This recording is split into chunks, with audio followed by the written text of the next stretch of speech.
So thanks everyone for joining Mindout's webinar today. I just want to start by acknowledging the traditional owners on the lands in which we're all meeting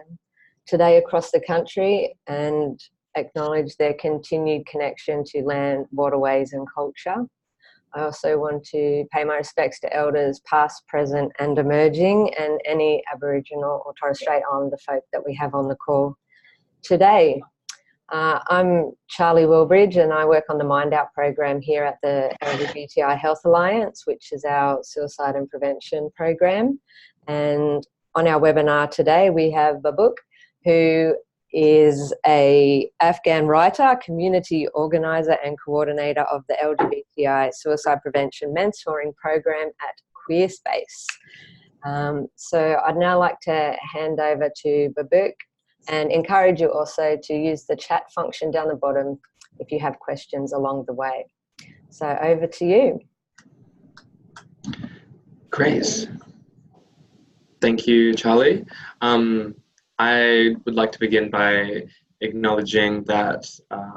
I'm based, and QueerSpace, the organisation I work for and the team I work with, is based on the lands, the unceded and sovereign lands of Wurundjeri people in the Kulin Nation.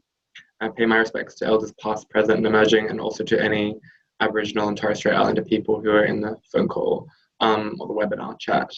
I think it's also good to begin a conversation like this by acknowledging that suicide rates and self-harm are among some of the highest in the world for First Nations people. And that in addition to prioritising and upholding that commitment to service and support for those communities, that we also kind of carve out spaces for access and sensitivity that are unique and specific, and not generalizing or expecting that the same kind of service delivery can be universalized across different racial fault lines, which has kind of been the history of healthcare provision in so-called Australia. So I guess to begin today, I want to position this presentation a little bit to provide some context, and if there's any language I'm using that is like incomprehensible or that you'd just like to get some clarification on, I encourage you to like refer to the chat. I'm happy to do kind of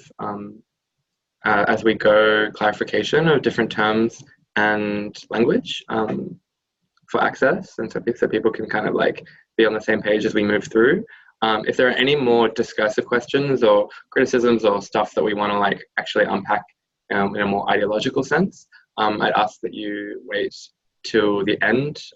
where we'll have about 15 minutes of question time allocated, and we can maybe just have a more informal conversation that way. So just to position this training, I think it's the way that I've designed it is in the specific resistance to maybe what is a really overwhelming and often diagnostic approach to understanding suicide and mental health in our communities, in the LGBTIQA community, but also generally in the community at large. And it's one where statistics is kind of like the deity to which we all subscribe, to which funders measure and quantify their approach to who gets what funding and what communities can justify their pain and their positionality in legible ways. And I understand, of course, there's merit in that, and there's a lot of amazing research that all sorts of people have done to kind of like equalize the market of like who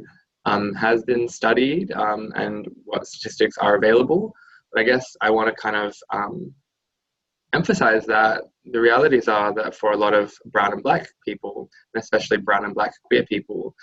statistics don't exist, potentially will never exist, and maybe will never exist in ways that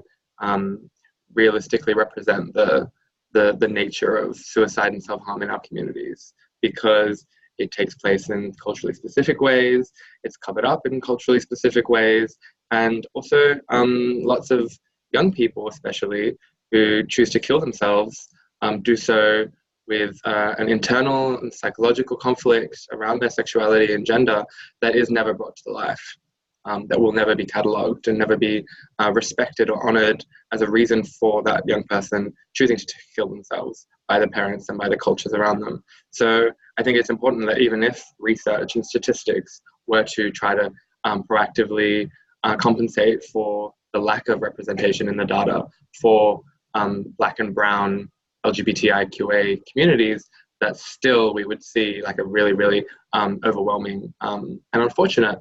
discrepancy in what's happening in communities that we know intuitively from the lived histories that many of us inhabit, and what the data and the statistics are even able to represent. So I guess where statistics and data ends in its capacity to reflect human experience and the ways communities shift and adapt is where my interest comes in, which is like social theory, sociology, queer theory, and lived histories and testimonies of elders and people that we can still access and who are alive and who live to provide and share these stories. I will also like quantify before we begin that I use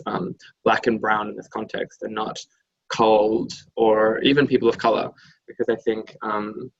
terms like that have a really flattening effect. And I think that it's important increasingly, especially around cold, that we acknowledge that no communities really self-identify as cold, you know? Like cold is a really diagnostic, administrative language to label a whole group of people in reference to whiteness, but also that cold does encompass many groups of people today who have been assimilated into whiteness. For instance, Greek and Italian communities, Eastern European communities who are white and who maybe are also culturally and linguistically diverse. And so for the kind of conversation that I'm maybe opening up today, it's important for me to clarify the reason why I mean Black and Brown. And I mean Black and Brown because in today's present day Australia, these are communities that are over-policed, that are disciplined and also with all sorts of like social measures, and who have a very specific experience in LGBTIQA communities. And they are both, newly arrived, refugee, migrant communities, but also First Nations people as well. And that's kind of what, for those who are not familiar, what Black written in that way represents, is that BLAK maybe represents how some Aboriginal and Torres Strait Islander people choose to identify, and Black written BLACK maybe represents how some people from African diasporas might identify. And there's also obviously a lot of mix in amongst that, and language was also not always going to be able to properly encapsulate the complexity of human experience and the ways that communities identify. But for now, it's what we're working with. So I guess to position us as well in that conversation around cold and multiculturalism, it's part of it. We're going to be talking about a few concepts that might seem adjacent or really tangential to the idea of LGBTI youth suicide. But the reason why I'm kind of trying to unpack these more conceptual ideas is because they actually have a really direct relationship to the positionality, the mental health, and the lived experience of Black and Brown queer people, queer and trans people. And so actually it's really important that a lot of this conversation is unpacking concepts and providing definitions, because as far as service delivery goes, that's actually the key for us to be upskilling and learning how to provide affirmative service delivery and support for like Black and Brown, queer and trans people, is actually identifying our structures in language, structures in service delivery, structures in kind of like government legislation are all playing a role in disenfranchising them and creating marginality, because marginality doesn't actually exist as a discrete category in society. In order for a marginalized community to exist, whiteness needs to exist at the center of society in order for the margins of that society to be identified. And so I think that that's a kind of spatial example that really points to some of the criticisms that many writers and thinkers have had about the language of multiculturalism in particular, and what multiculturalism does as far as centering whiteness in its scope. If people are interested in some more thinkers on something like this, a Lebanese academic, Ghassan Haj, who I'm sure many people are familiar with, talks a lot about this and has a couple of really amazing books that unpack this in much greater detail than I have time to in the scope of this presentation. But it's something really good to be considering and thinking about, is how the lip service of something like Harmony Day actually serves a really silencing function for Black and Brown communities, and how growing up and having to kind of perform and enact a really palatable representation of what culture is in the form of like a food that you bring in, or a cultural dance that you perform at school during a designated time slot of the day, actually like positions people of color as kind of exhibits in a zoo to be consumed by whiteness, and it assumes a sense of whiteness in that space that actually creates marginality. And it's in this process that difference actually begins to carve out like different people and create unequal footing from very early on in childhood. And these are experiences that a lot of Black and Brown people have, and including culturally and linguistically diverse people. But the way that whiteness manifests and the way that it functions in that space is as creating a norm and kind of like fetishizing or exoticizing everything that falls beyond itself. And I guess it's kind of like when you talk about the trajectory of a young person's mental health, there's actually very little room for that person to feel a sense of belonging and a sense of like social place when that sense of difference and sense of marginality has begun so early on. And so when we're thinking about a person's mental health and that person's like capacity to like develop a sense of social well-being and cohesiveness, that kind of difference actually creates a seed that further social factors only exacerbate as that person develops and realizes that this is a world that has lied to you effectively, right? Because you're raised with this idea of tolerance and this idea of multiculturalism, and as you develop a critical function and capacity, you slowly begin to look around you and identify how dishonest it's been, and how lacking in transparency some of those conversations are, in the sense that the boardrooms that we inhabit or don't inhabit are actually don't actually reflect just like multicultural ethos. You know, Parliament doesn't necessarily like express this like multicultural ethos, nor do schools, nor do affluent suburbs. And so something's going on here, and we have to really like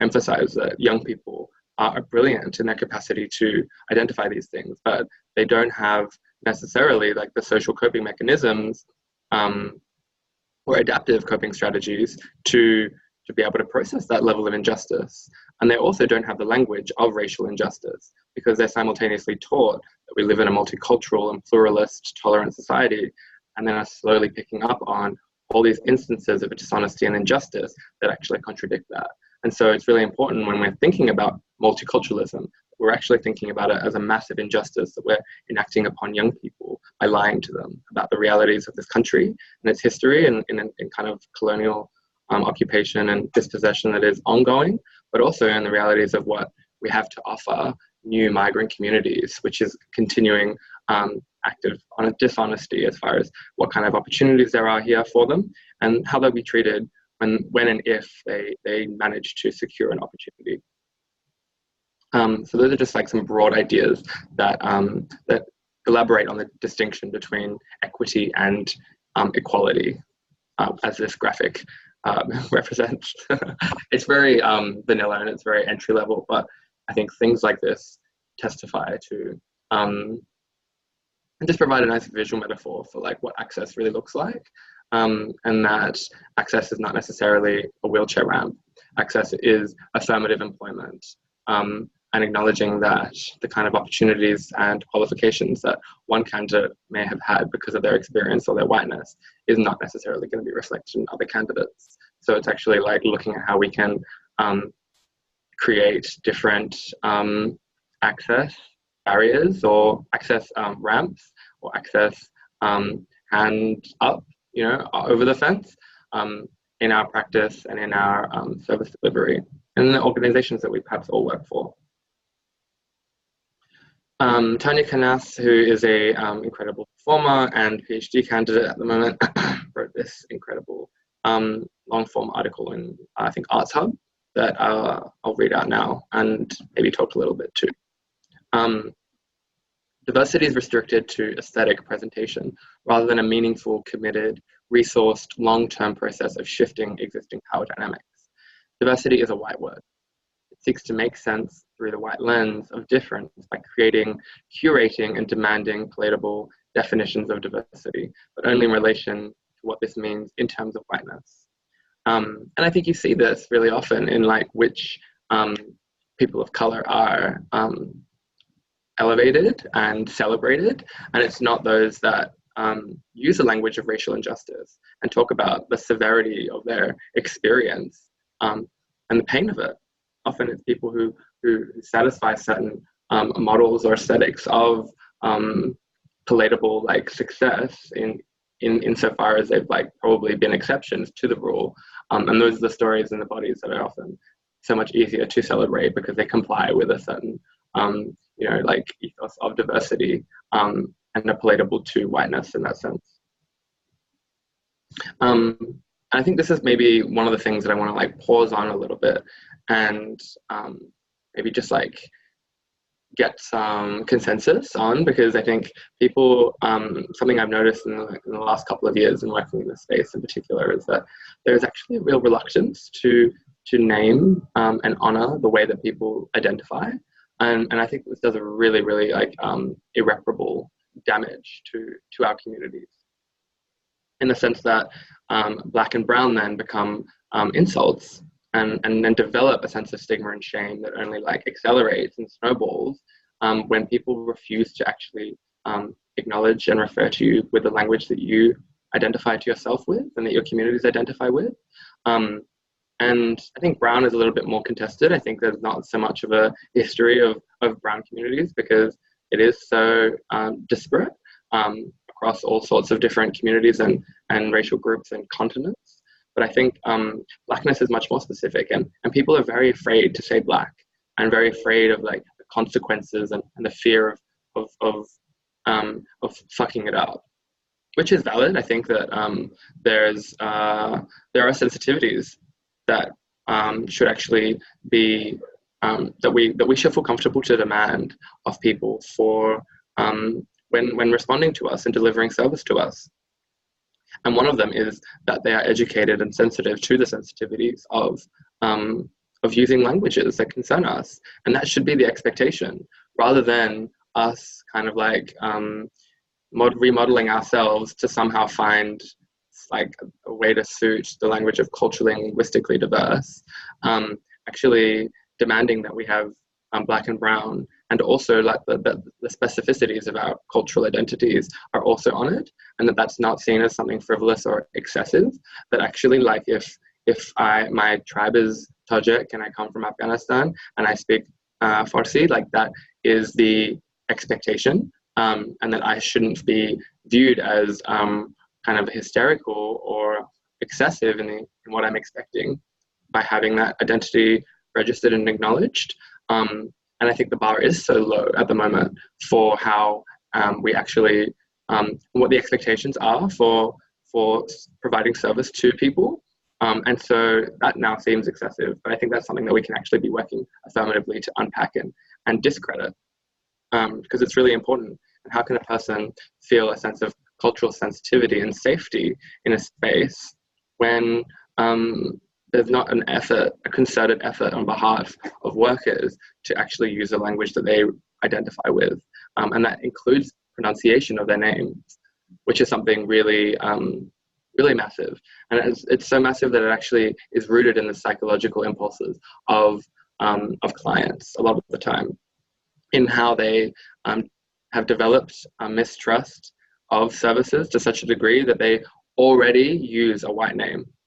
that they may not feel as comfortable with, because they have learned not to expect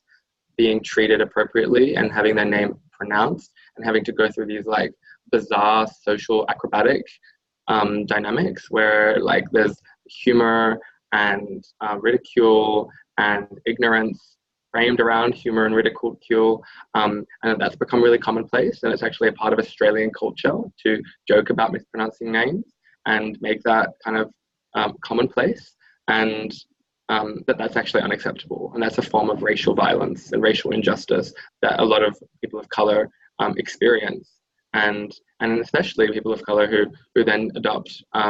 who adopt names that aren't necessarily their dead names or their given names when they're queer and trans, is an attempt to try to use a name that like complies with their cultural identity, comes with a double form of ridicule and shame, that they would have the audacity to not only change their name to be queer and trans, but to change their name to be queer and trans in a way that also reflects their cultural identity. And there's a lot of violence that comes with that. And it's not misunderstanding, and it's not light humor, it's violence. And it's really important that we understand it as such, and we respond to it as such when we see it in our spaces, or when we identify it in our own behaviors, because so many of us are still in need of unpacking a lot of this stuff. And that's not necessarily a problem, but the readiness and the commitment to unpacking it is what is more important. So this next little section, I'm going to read to you an excerpt from a critical essay by Eve Sedgwick, who's a really incredible queer theorist and social critic, about what it means to have a sense of paranoia. And I think paranoia is really critical in this conversation, because we're talking about communities that have actually lost trust in services, that don't believe that a service built to prevent suicide or provide counselling can even has the capacity to be safe. And they might not have even ever accessed the service, but because of the way community information circulates, they have understood that. And because one person in the community has had that experience, that creates an expanded ripple effect that is unforeseeable, that we as a service must acknowledge and admit to ourselves we are responsible for, not necessarily as an individual worker, but as a service and what our services represent, and the kind of colonial white histories that they inhabit, that they have been insensitive, and that they aren't always safe for communities. And that also, if we are inviting communities and making affirmative outreach, we must ensure that those services and programs that we provide are aiming affirmatively to correct and rectify those histories. And that if we today are inviting people into programs and services that are not safe, then we're only redoing and doubling down on the really violent histories that services have had in the past, and that we're trying, and I think we are trying and beginning to repair now with service delivery. Sometime back in the middle of the first century of the AIDS epidemic, I was picking the brains of a friend of mine, the activist scholar Cindy Patterson, about the probable natural history of HIV. This was a time when speculation was ubiquitous about whether the virus had been deliberately engineered or spread, whether HIV represented a plot or experiment by the US military that had gotten out of control, or perhaps was behaving exactly as it was meant to. After hearing a lot from her about the geography and economics of the global traffic in blood products, I finally, with some eagerness, asked Patton what she thought about these sinister rumors about the virus's origins. Any of the early steps in its spread could have been either accidental or deliberate, she said. But I just have trouble getting interested in that. I mean, even suppose we were sure of every element of a conspiracy, that the lives of Black people are worthless in the eyes of the United States, that gay men and drug users are held cheap where they aren't actively hated, that the military deliberately researches ways to kill non-combatants it sees as enemies, that people in power look calmly on the likelihood of catastrophic environmental and population changes. Supposing we know all of those things, what would we know that we don't already know? And I think this is a phrase and an excerpt from her essay that has always really stayed with me, because I think this really points to something that we will never have a WikiLeaks confirmation of, statistical reflections to testify to, but that intuitively, through history and through our knowledge of communities, we maybe have an understanding of. And it's an American example, but it can easily be mapped into Australia and Australian history. And I think Australia really has this relationship with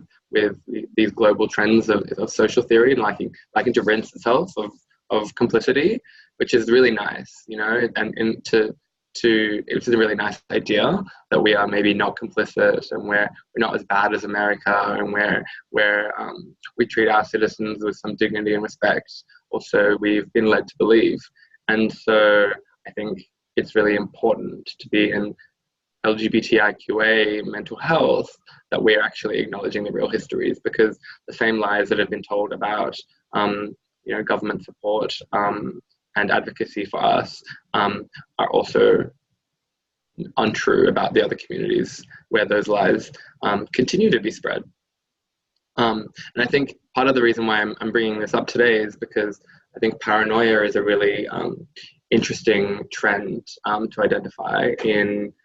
the young Black and brown, queer and trans people that we work with. And it's part of the challenge in getting them on board, right? And it's because it's not just representation. It's not just an affirmative Black or brown image in marketing material that can actually confirm or begin to pick apart the distrust and disloyalty that Black and brown, queer and trans people have in services. It's a really long history of youth work in particular being a kind of a front for surveillance, for keeping Black and brown communities off the streets, out of trouble, out of the hands of the law. Like, that's the histories of service provision we're working with, right? And young people know that. Young people know that when they're signing up and signing consent forms, they are participating in a form of surveillance. And that especially when the police start getting involved and when police start recognizing their names and understanding their movements, that like that surveillance is actually a form of endangerment. And they know because a lot of their big brothers or uncles have participated in that and they've learned the hard way. And so it's like this instance where paranoia actually serves a really protective function. And that's not something that I'm even interested in disputing, because it's real. That is how youth work, the history of youth work runs. And there are still lots of youth workers and youth work initiatives, programs, organizations that do comply with police and aren't fussed about that history and about what should actually be a form of empowering and enabling of young people's mental health and kind of debunking or minimizing social factors of risk and harm in young people actually doubles as surveillance and increasing their likelihood of ending up incarcerated or involved with the criminal justice system. So I think that's important to actually acknowledge that social work isn't any better, that the histories of social work in this country are similarly fraught with white women savior complexes, stealing Black children. Like, that is the bedrock of this country because it's the bedrock of the stolen generation. And those are the histories that we're participating in. They're fraught, violent, bloody, racist histories that we are all, because of the work we're participating in, complicit in. And that's not to make you feel terrible, and that's not to make you feel guilty, because I think both of those emotions and affects actually have a really immobilizing effect or immobilizing consequence on individuals when they really come to inhabit. Like, if you really come to inhabit guilt and disappointment and sorrow and regret, then you're not actually proactively working to change that. And I think what's more, productive and generative in this conversation is to look at and understand the histories and to try to really respond appropriately. And I think that if there was more literacy around these histories, actually we'd be more careful about not repeating the same mistakes of the past. And because there's not as much literacy around these histories and around the ways that they impact the work we do today, it becomes much harder to ensure that we won't make those mistakes again. Yeah. And suspicion is similarly the second kind of big thing that I want to unpack today. And I want to unpack it because it really relates to the ways that Black and brown people are incarcerated and over-policed in their communities, and the reasons why they aren't. There is a historical kind of like conflict between Black and brown communities and LGBTIQA communities, because there is a sense that that in a lot of Black and brown communities that the government has kind of like co-signed being queer and trans today, and has done that at the expense of Black and brown communities, and that like actually there's a kind of like governmental initiative to separate and split them, and because there's so much representation of like LGBTI people today, or much more so than there was in the past, but that representation continues to actually portray the realities that queerness isn't simply a white phenomenon, which is kind of colonial propaganda from like whenever, and so it's kind of like trying to unpack that and trying to like really emphasize that you know, queerness isn't something that you necessarily choose, but that actually it is something that has culturally specific iterations, and that it doesn't always look the same for Black and brown people, in the sense that something like coming out even is a process by which a lot of Black and brown people approach differently, and approach not in a verbal sense, especially where English isn't your parents' first language. Like coming out might be non-verbal disclosure a lot of the time. Non-verbal disclosure in introducing a person to your parents, and not even introducing them as your partner, but just like presenting them in a way that after repeated instances comes to testify to their importance in your life, and building that relationship without this kind of like bursting through the doors in full drag and a rainbow flag. Like that's a very like specific approach to queerness that it doesn't always map onto Black and brown communities, especially where religion is concerned, especially where access to education has been disrupted by war and genocide. The realities are that that actually participating in that economy has been deprived of a lot of people, and can't be expected to get picked up at the same speed. Read this quote by Gilbert Kaluuya that maybe testifies to some of the over-policing that I've been kind of trying to unpack a little bit today. In reality, it is only that which we deem suspicious that is searched. So rather than uncovering something suspicious, we in fact impute a suspiciousness onto a suspected object or person. Before we have proof, they are hiding something suspicious. This is the paradoxical logic of suspicion. It claims to discover something hidden, but is preceded by the projection of suspicion onto the suspect. And I think that, I mean, it's a really good quote. I think it's part of a broader essay by Dr. Gilbert Kaluuya, and part of a book that is soon to be released called Secure Attainment. Anyway, that's tangential. But I think it's really important, and I think it really reflects and speaks to the end of the quote by Eve Sedgwick, in the sense that when there is a global or population catastrophe, and when that happens because of climate change or because of an increasingly like carceral state hell-bent on over-policing certain citizens, it won't actually impact all of us equally. That there is a sense that like already certain communities are being over-policed and surveilled in certain ways that always already do lead to greater prison populations, greater detainment, greater police brutality, and kind of point to the idea that maybe in a community like Paran, in a place like Melbourne, there isn't CCTV to the same degree. you know, and contrastingly, in a place like Noble Park, where there are Black and brown, you know, new migrant communities everywhere, you can see a really like a massive uptake in CCTV technologies, in like new drone surveillance software, in police patrols, which always already have the effect of communicating suspicion, communicating criminality to people who actually are taught to believe that of themselves from such a young age, that it becomes a self-fulfilling prophecy, and that it becomes something that almost spiteful. Because if you've grown up being policed and disciplined for crimes that you haven't committed, then what is your incentive for not committing those crimes becomes negligible, because you're already being kind of punished for it. And I think this is something that the paradoxical logic of suspicion really speaks to in a ways that I find quite nice, is that you keep on building prisons and you are going to fill them all. You know, you keep on making bombs, you are going to drop them all. And you keep on surveilling communities and you're going to find crime in much the same way that you would find crime if similar surveillance were mapped onto crime,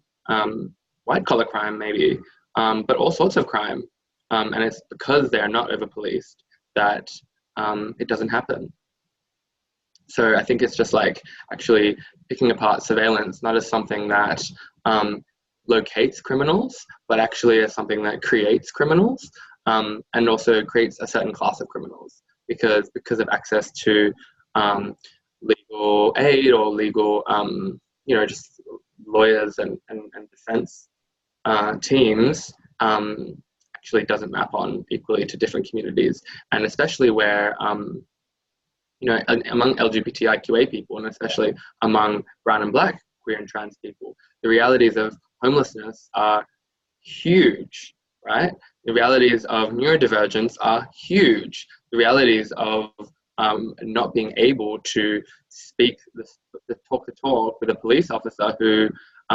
has detained you for whatever thing are huge if you are a new migrant, or if you're freaking out because you're already on probation, or you don't necessarily have the right visa, or you've overstayed your visa, or if, you know, for any number of reasons that disproportionately impacts Black and brown communities. And similarly with homelessness, like what we know is that queer and trans people are massively more represented in homelessness statistics, and that's the reality for a lot of people who are queer and trans, is that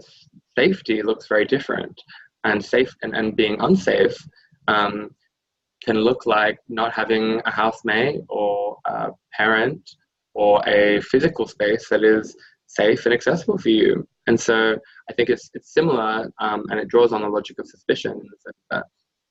when you're on the street and when you don't have a safe home, you're more likely to need to commit crime or to find alternative ways to support your life, because the state isn't actually supporting your life, and has developed kind of all these administrative loopholes to make it harder for people to access services. And so I think this like myth, as well, of Australia being a welfare state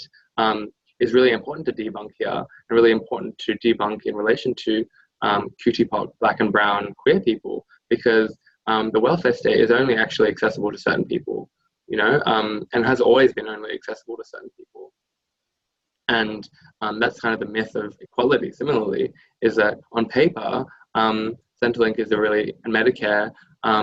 and child protection is a really like amazing, well-presented service that Australia has that can use to like self-congratulate itself about its difference in human rights to the rest of the world. When in reality, it's actually far more violent and far more insidious, because it seems to be much better than it actually is. And on paper and statistically, it tells a certain story about itself, that it's only within communities that we understand it to be different. And actually like trying to spread that information and circulate that becomes really difficult, because there are so many barriers to it. Many of you would also be familiar with Ricky Reynolds, kind of like poster child of radical social work theory. And she talks about lots of things. She's a white Canadian woman, queer woman, but she draws on this idea of social models of suicide and social theories of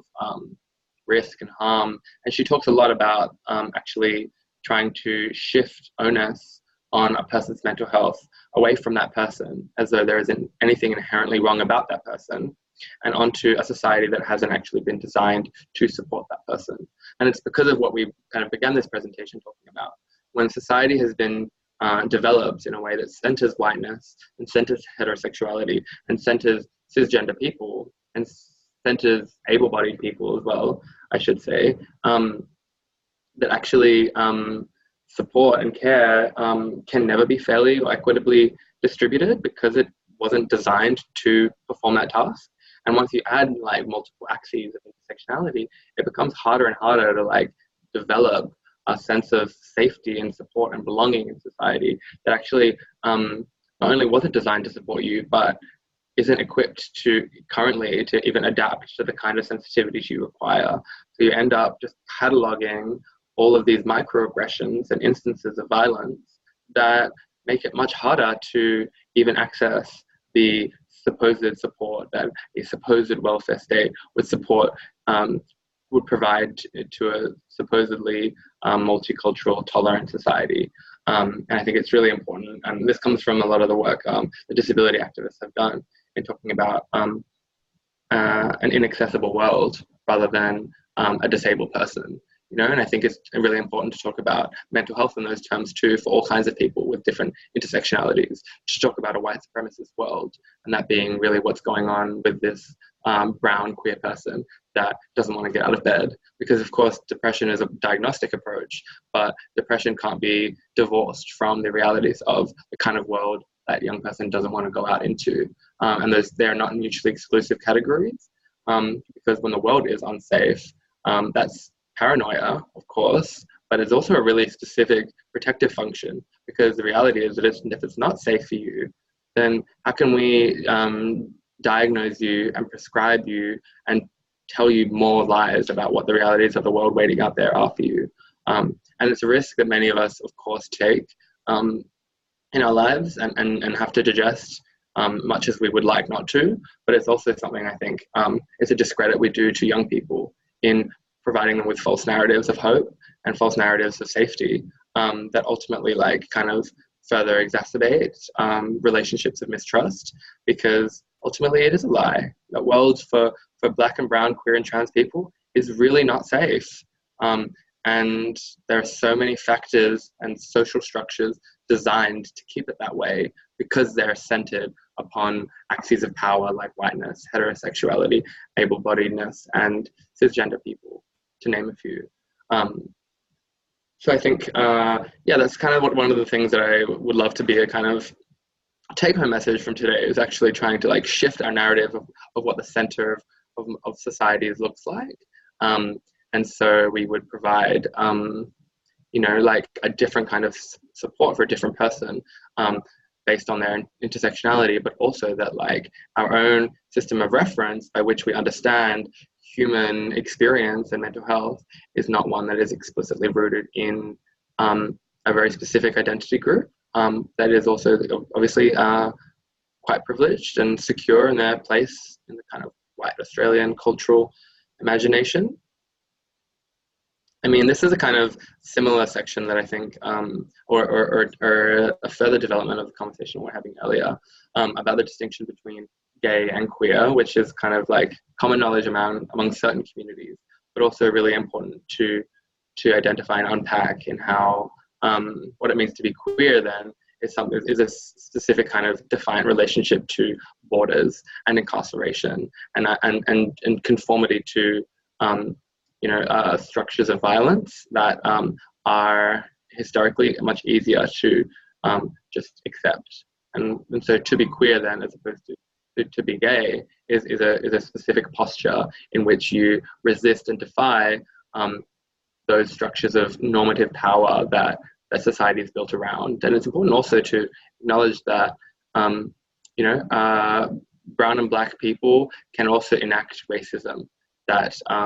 anyone can enact the patriarchy, that these things can actually happen and do happen in all sorts of circles, and that queerness is not a band-aid to cover up white guilt, for instance, and that it cannot be used as such, because a truly queer approach of defying power structures is always already prioritizing Black people, is always already accessible to as many people as possible, and that queerness kind of has an expanded definition in relationship to borders rather than into relationship to one specific sexual or gender identity. Another thing, just finally, that I really like to address is that you know, in different states it might be a bit different, but that at the moment there is no that like trans women are detained in Australian prisons as men, or in Victoria at least, and it's really important that the conversations around incarceration are like really brought to the forefront of how we conceive of difference and justice, because what we know is that brown and Black communities are overrepresented in the prisons and in prison populations, especially Aboriginal and Torres Strait Islanders by far. And so if we think about the most marginalized among those communities, who are poor and who are queer and trans, and especially trans women, we think about how the state actually enacts additional forms of violence and corrective violence in attempting to put them in among men who then are clued in to this person's gender variance, which becomes a form of active endangerment. And it's one of the many ways that like the state actually creates further obstacles, which are administrative and may pretend to be equal and flat on the surface, but actually belie a really, really violent history of difference and transphobia in this instance. And how an organization like Sisters Inside, for instance, which does a lot of amazing work for women in prisons, actually doesn't work with trans women, because those trans women are incarcerated in men's facilities. And so I guess this raises a really specific question that gets a lot of traction in certain online spaces, around certain online feminist spaces, is that if you're not actually servicing trans women, are you servicing any women? And it's a similar question to that is raised and contested around white feminism, is that if your feminism prioritizes white people, if your white feminism prioritizes white women, are you prioritizing any women? And it's this idea that actually, like, when you look at power and you look at movements and you look at solidarity, actually leading from the back is where actually like movements can be progressed, and where like radical transformative justice takes place, and that it's not about like the feminist justice and empowerment doesn't happen with wealthy white cisgender women. It happens from the back with the most marginalized women, and that like their liberation and their emancipation and their justice actually does a justice for all women. And so I think that it's important, in addition to trying to talk about, you know, the different struggles that all sorts of women face, is to talk about, importantly, like Black women, importantly, trans women, importantly, you know, like all sorts of disabled women, and to look at how the prison industrial complex in trying to like constantly add bodies for profit into itself as a kind of project is implicit in that. These are just some final points that I think are just like important to acknowledge, that intersectionality is not a buzzword, and it's important not to pathologize queer and trans people of color, Black and brown, queer and trans people in the work you're doing. And I think that happens a lot with assumptions that are built into service delivery about like, oh, you're trans and Muslim, well, Dad must really be struggling with that, huh? Like, that's actually really violent, that you've like brought in a set of assumptions to a person's experience, and you're projecting that upon them in a way that actually like shifts the expertise and that kind of service delivery and in that interaction from the person who's come to you and disclosed something about their experience to the worker who's, you know, tried to prioritize their own interpretation. And that is just one example, but it actually happens all the time. It happens, and it comes from a place of injustice, and it comes from a place of racism, and actually it comes from a place of pathologizing intersectionality, as opposed to looking at it as a benefit, as a strength, as a means to resilience. Because for a queer and trans black and or brown person to have made it to an adulthood and to be thriving in any capacity is itself a massive testament to their resilience for having survived in a white supremacist, et cetera, society. I guess we can maybe see if there are any questions. I guess there are lots of other things to talk about. I really could go on with this for ages, but I'm not sure if there are any chats. There are some chats. That was amazing. Participants are able to have slides if that is what you're interested in. But also, if anyone else is interested in asking any more questions, or if anything I've said has been unclear, feel free to type them out. I'm happy to chat more about that. And obviously defer to any of the sources and provide links if you want to learn more after today, which is really great learning to do. Thanks, Babuk, for sharing your perspectives. Haven't seen more questions coming through, but those that are just on phones, this is recorded and will be available online. And hopefully we can get some links as well to some of those references that were made. Yasan Hage and Vicky Reynolds, just a few of them. So I'll just give people another opportunity to ask any questions.